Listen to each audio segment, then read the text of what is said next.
আসসালামু আলাইকুম এভরিওয়ান, কি অবস্থা সবার? কেমন আছেন সবাই? আশা করছি সবাই অনেক বেশি ভালো আছেন। কেক ডেকোরেশনের আরও একটি ভিডিওতে আপনাদের সবাইকে আরও একবার ওয়েলকাম করছি। এই কেকটা ছিল 4 পাউন্ডের একটা ভ্যানিলা স্পঞ্জ কেক, আর এই কেকটা একটা আপু অর্ডার করেছিলেন।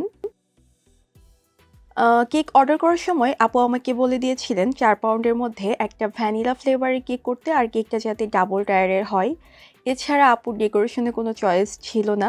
আপু আমাকে বলেছিল যে আমি যাতে আমার পছন্দ মতোই ডেকোরেশনটা করি। আর আপু আমার রিপিট কাস্টমার ছিলেন। এর আগে আপু আমার থেকে কয়েকবার কেক নিয়েছিলেন। তো চলুন আর কথা না বাড়িয়ে মূল ভিডিওতে চলে যাই। আমি ভ্যানিলা ফ্লেভারে 2টা ভ্যানিলা স্পঞ্জ কেক তৈরি করে নিয়েছি। আমি 8 ইঞ্চি এবং 5 ইঞ্চির রাউন্ড মোল্ডে 2টা কেক বেক করে নিয়েছি, এবং কেক 2টাকে আমি 3 স্লাইসে ভাগ করে নিয়েছি। ডাবল টায়ার কেক তৈরির ক্ষেত্রে সবার প্রথমে আমি উপরে যে ছোট কেকটা থাকে সেই কেকটা ডেকোরেশন করে নিই। প্রথমে আমি ছোট কেকটা ডেকোরেশন করে নিব, এজন্য টার্ন টেবিলের উপরে একটা বোর্ড নিয়ে নিলাম। বোর্ডের উপরে ছোট কেকটার একটা লেয়ার দিয়ে তাতে সুগার সিরাপ এবং ক্রিম দিয়ে ক্রিমটাকে খুব ভালোভাবে স্প্রেড করে দিয়ে দিলাম চকলেট গানাশ। আমি আজকের কেকে হোয়াইট চকলেট গানাশটা ব্যবহার করছি। একইভাবে আমি কেকের বাকি লেয়ারগুলোতেও সুগার সিরাপ, ক্রিম এবং চকলেট গানাশ দিয়ে সেট করে নিয়েছি। কেকের লাস্ট লেয়ারটা দেওয়া হলে আমি কেকের উপরে এবং চারপাশে পাইপিং ব্যাগের সাহায্যে ক্রিম লাগিয়ে নিয়েছি। স্ক্র্যাপারের সাহায্যে কেকের উপরে এবং চারপাশে যে এক্সট্রা ক্রিম আছে সেটা সরিয়ে কেকে খুব ভালো একটা ফিনিশিং দিয়ে এখন আমি কেকটাকে ফ্রিজের নর্মাল চেম্বারে সেট হতে দিয়ে দিব 30 মিনিটের জন্য। এখন আমি বড় যে কেকটা আছে সেই কেকটা ডেকোরেশন করে নিব, এজন্য আমি টার্ন টেবিলের উপরে 12 ইঞ্চির একটা কেক বোর্ড নিয়ে নিয়েছি। বোর্ডের উপরে কিছুটা ক্রিম লাগিয়ে কেকের প্রথম লেয়ারটা দিয়ে দিচ্ছি সুগার সিরাপ। এখন ক্রিম দিয়ে খুব ভালোভাবে ক্রিমটাকে স্প্রেড করে সব জায়গায় লাগিয়ে তারপর দিয়ে দিচ্ছি চকলেট গানাশ। হোয়াইট চকলেট গানাশটা ব্যবহার করছি আমি, কারণ আমি ভ্যানিলা ফ্লেভারের কেক তৈরি করছি। আমি যখন চকলেট ফ্লেভারের কেক তৈরি করি তখন আমি ডার্ক চকলেট গানাশটা ব্যবহার করে থাকি। কেকের লেয়ারে লেয়ারে চকলেট গানাশটা ব্যবহার করার জন্য কেকের স্বাদ অনেকটাই বেড়ে যায়।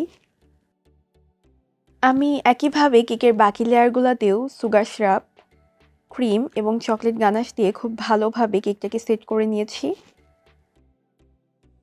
কেকের লাস্ট লেয়ারটা দেওয়া হলে সুগার সিরাপ দিয়ে কেকের উপর এবং চারপাশে কিছুটা ক্রিম দিয়ে কেকটাকে কোট করে নিচ্ছি। এখন কেকের উপরে এবং চারপাশে ক্রিম লাগিয়ে ক্রিমটাকে খুব ভালোভাবে সেট করে নিব।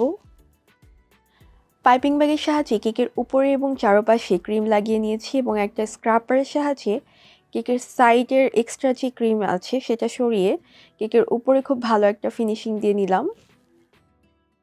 আমি ফ্রিজে ছোট কেকটাকে সেট হতে দিয়েছিলাম, এখন আমি ফ্রিজ থেকে ছোট কেকটা নিয়ে এসেছি। প্যালেট নাইফের সাহায্যে ছোট কেকটাকে বড় কেকের উপরে বসিয়ে দিলাম। আপু কেকটা অর্ডার করেছিলেন তার মেয়ের জন্মদিন উপলক্ষে। আপু যেহেতু আমাকে কোনো ধরনের ডিজাইন দেখিয়ে দেননি, আমার উপরেই ডেকোরেশনটা ছেড়ে দিয়েছিলেন, তো আমি একটু চিন্তা ভাবনা করলাম কি ডেকোরেশন করা যায়।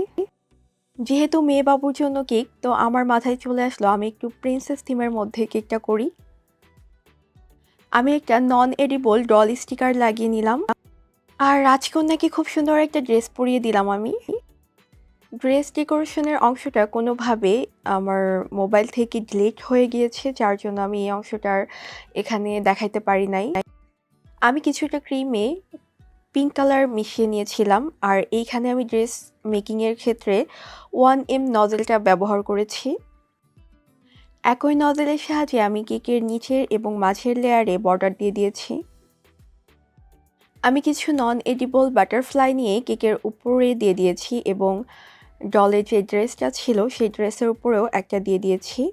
আর দেখার সৌন্দর্যের জন্য আমি উপরে কিছু কালারফুল স্প্রিঙ্কেল ব্যবহার করেছি। আর এই হচ্ছে কেকের ফাইনাল লুক। আর কেকটা নেওয়ার পর আপু অনেক বেশি পছন্দ করেছিলেন, এবং আপুর রিভিউ মাশাআল্লাহ অনেক ভালো ছিল। আপনাদের কাছে কেকটা কেমন লাগলো অবশ্যই কমেন্ট বক্সে জানিয়ে দিবেন। এখনও যারা আমার ইউটিউব চ্যানেলটিকে সাবস্ক্রাইব করেনি তারা অবশ্যই আমার ইউটিউব চ্যানেলটিকে সাবস্ক্রাইব করে পাশে থাকা বেল আইকনটিতে ক্লিক করে দিবেন। আমার ফেসবুক পেজ আয়াতস ক্রিয়েশনে একটি ফলো দিয়ে রাখবেন পরবর্তী সব ভিডিওর আপডেটের জন্য। আজকের ভিডিওটা এ পর্যন্তই। দেখা হচ্ছে নেক্সট ভিডিওতে। ততদিন পর্যন্ত সবাই ভালো থাকবেন, সবাই সবার জন্য দোয়া করবেন। আল্লাহ হাফেজ।